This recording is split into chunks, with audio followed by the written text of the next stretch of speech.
அந்த நாள் திரைப்பட விழாவிற்கு வந்திருக்கக்கூடிய அனைத்து பெரியவர்கள், குழந்தைகள் யார் வந்திருக்கீங்களா? யார் வந்த மாதிரியோ பத்திரிகையாளர்கள், எங்களுடைய குடும்ப உறுப்பினர்கள் அனைவரை அன்போடு வருகை வருகை என வரவேற்று, நம்ம எல்லா படத்தினுடைய ஆடியோ லான்ச்லையும் சரி, இப்போ ப்ரெஸ் மீட்லையும் சரி நம்ம சொல்லுவோம், ஆஹா பயங்கரமாக அப்படி பண்ணியிருக்கோம். ஆனால் உண்மையிலே வந்து இந்த படம் ரொம்ப ஒரு வித்தியாசமா, நான் நடித்த படங்கள்ல கொஞ்சம் இல்லை, ரொம்பவே ஒரு வித்தியாசமான கதைக்களத்தை கொண்ட படம் தான் நம்ம அந்த நாள். ஏவிஎம் பேனர்ல நம்ம அன்பு சகோதரர் ஆரியன் சாம் பிளஸ் ஏவிஎம் ஐயா அப்படியே குடும்பத்தை சேர்ந்த ஒருவர் தானே. பேனர்ல இப்போ வேற அப்படியா? சரி, ஓகே. இருந்தாலும் அவங்க குடும்பங்கிறது பார்த்தா பேனருங்கிறத சொல்றேன். சாரி, மன்னிக்கணும், மன்னிச்சவங்க டெலிட் பண்ணுங்க ப்ளீஸ். சரி, ஆரியன் சாம் யார் அப்படிங்கிறது உங்க எல்லாருக்கும் தெரியும் நினைக்க. தெரியாதவர்களுக்காக ஒரு சின்ன அறிமுகம். ஐயா ஏவிஎம் சரவணன் ஐயா, பாலசுப்ரமணியன் ஐயா, எம்எஸ் குகன் ஐயா. அவங்க குகன் ஐயா அவர்களுக்கு 2 பெண்கள். அதில் 2 பெண்ல ஒரு பெண்ணை வந்து நம்ம ஹீரோ கல்யாணம் பண்ணியிருக்காரு. இப்போ தெரியுதுல்ல உங்களுக்கு, அந்த உறவுமுறைகள் தெரியும் ரைட்டு. அந்த ஏவிஎம் குடும்பத்தில் இருந்து வந்தாலும்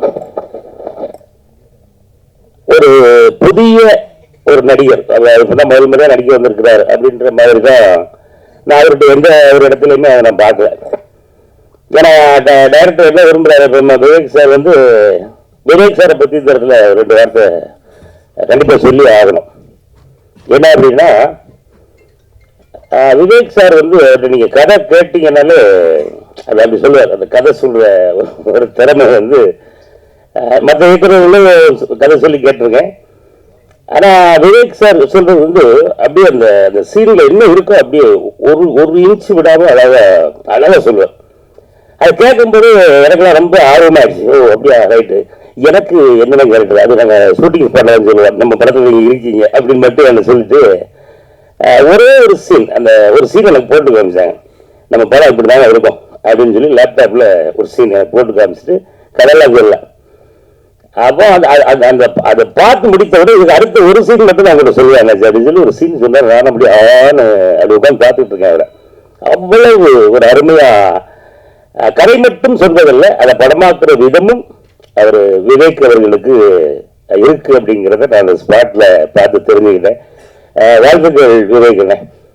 கூடிய விரைவில் வந்து ஒரு முக்கியமான ஒரு உயரத்தை வந்து உங்களை நான் கண்டிப்பாக பார்ப்பேன், எல்லாருமே பார்ப்பாங்க. அந்த பத்திரிகை பீப்புளுக்கு கண்டிப்பாக சொல்லணும்ல. அதுக்கு அடுத்து நம்ம ஹீரோ. அப்போ ஹீரோ வந்து எப்படி இருக்குன்னா பிரயோகம் பண்ணியிருக்காங்க அப்படின்னு கேட்டால், இல்லைங்க இந்த படம்லேருந்து வந்திருக்காங்க அப்படின்னாலும் அப்படியா, சரி ரைட்டு.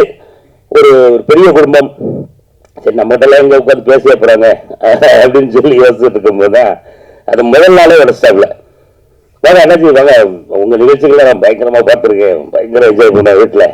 அப்போ நீங்கள் நம்ம படத்தில் இருக்கு ரொம்ப மகிழ்ச்சி அப்படின்னு சொல்லி எப்பவுமே ரொம்ப ரொம்ப ரொம்ப ரொம்ப ஜாலியாக நாங்கள் கிட்டத்தட்ட ஷூட்டிங் வந்து பகலில் வச்சதே கிடையாது. கிட்டத்தட்ட ஒரு 26 நாள் வந்து நைட்டு மட்டுமே நடித்தோம். அதுலேருந்து தான் உடம்பு கெட்டு போச்சு, தூக்கமே வர்றது போச்சு. நைட்டுக்கு சாயந்தரம் 6 மணிக்கு அப்படி தூக்கி கேமரா மாட்டினோம்னா விடிய காலம் தான். கோழி குக்கரப்போன்னு போகும்போது தான் நாங்கள்லாம் போய் அங்கேயே ரூம் எடுத்து அங்கேயே தங்கிட்டு பகலில் போய் ரெஸ்ட் எடுத்துட்டு பழைய நைட்டு தூக்கி வருவோம். இப்படி இரவு அடேகப்பா அந்த காட்சி, அந்த படத்தில் அவர் நடிச்சிருக்கிற விதம் வந்து கண்டிப்பாக ஆரியன் சாமுக்கு வந்து தமிழ் சினிமாவில் ஒரு அற்புதமான ஒரு இடம் காத்திருக்கு. அது நாளை வந்து ஸ்டார்ட் ஆகுதுன்னு நினைக்கிறேன். அது சரியா, நம்ம படத்தை பார்த்துட்டு இப்போ நம்ம ஆளுக்குள்ளே சொல்லிடுவாங்க, பரவாயில்ல அண்ணாச்சி சொன்னது கரெக்டாக தான் சொல்லியிருக்காரு. அந்த காட்சிக்கு என்ன தேவையோ அதை அவ்வளவு அருமையாக மிக சிறப்பாக பண்ணியிருந்தாங்க. அதுக்கப்புறம் ஹீரோயினில் வந்து நம்ம 2 பேர் நினைக்கிறேன், ஒரு பாப்பா வரல நினைக்கிறேன் இல்லையா. அதுக்கப்புறம் இவர்களும் வந்து இப்போ நான் ஃபர்ஸ்ட் டைம் தான் அவங்களை பார்க்குறேன். நடிப்புன்னா அவங்க நடிப்பை யதார்த்தமாக நடிக்க. நான் அவங்களை கேட்டேன், நான் டேரக்டர் என்னங்க அந்த பொண்ணு நீங்கள் சொல்லி கொடுத்தது மட்டும் அப்படியே போயிட்டு அப்படி இருக்காது. அதுதாங்க நீங்க என்ன சொன்னாலும் அப்படியே நடிப்பாப்புல, அதுதான் ஹீரோயின் அப்படின்னாங்க.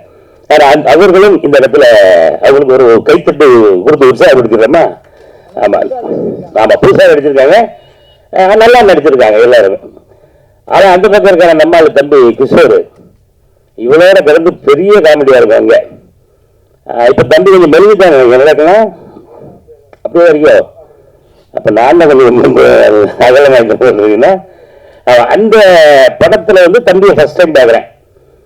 அண்ணே இல்லைங்க எல்லாம் பேசிட்டு கடைசி தம்பி என்ன அப்படின்னா நேரத்தில் போய் கேட்டுக்கல, இமான் அண்ணாச்சி என்ன கரெக்ட் பண்றாருல, அவருக்கு ஒரு கேரக்டர் அவருக்கு என்ன சொல்லாம வச்சிருக்கேன் அப்படின்ட்டு அவன் கிஷோர்கிட்ட மட்டும் சொல்லிட்டாப்ல பண்றது விவேக். ஆமா, அண்ணாச்சி வந்து இப்படி வருவாரு இந்த இடத்துல. அண்ணே ரொம்ப நல்லா இருக்குண்ணே, அண்ணாச்சி இந்த இடத்துக்கு வச்சுட்டு அந்த கேரக்டர் வேண்ட கொடுக்கணும்னு சொல்லி கேட்டாங்க. அது அவனே வந்து என்ன சொல்றான், நான் போய் டேரக்டர்கிட்ட கேட்டேனே, இல்ல இல்ல இந்த கேரக்டர் அண்ணாச்சி பண்ணாதான் கரெக்டா இருக்கும் அப்படின்னு சொல்லி அண்ணாச்சி கொடுத்துட்டோம் அப்படின்னு சொல்லி சொன்னாப்ல. தம்பி ரொம்ப அருமையா பண்ணியிருக்கான், ரொம்ப நல்லா இருக்கு. இப்போ ஏதோ ஒரு பிளைவுட் ஆட்ல வச்சிருக்கோ. ஆமா, அதுவும் அப்பப்போ தொலைக்காட்சியில் பார்த்துக்கிட்டு இருக்கேன். வாழ்த்துக்கு. கிட்டத்தட்ட இப்போ நீங்க வந்திருக்கக்கூடிய எல்லாருக்கும் ரொம்ப அன்பா கேட்டுக்கிறது அப்படின்னா கண்டிப்பா நம்ம படத்தை பாருங்க. உங்களால் எவ்வளவு உள்ளதுல இருக்காங்க படத்துல நீங்க பார்க்கறத நீங்க எழுதுனாலே போதும். மக்கள் இப்ப தியேட்டர் வந்து 100 தியேட்டர் தான் கிடைச்சிருக்கு அப்படின்னு சொல்லி ஐயா வருத்தப்பட்டாங்க. கவலைப்படாதீங்க, அடுத்து நம்ம ஆரியன்ஸ் படம் வந்து குறைந்தபட்சம் இந்த மாதிரி 12,000 தியேட்டர்களில் ரிலீஸ் ஆகிற அளவுக்கு ஒரு பெரிய ஒரு நடிகராக வரணும். ஆமா, நம்ம படம் எப்ப ரிலீஸ் ஆகுங்கிறத எல்லாரும் ஆர்வமா காத்திருக்கணும்.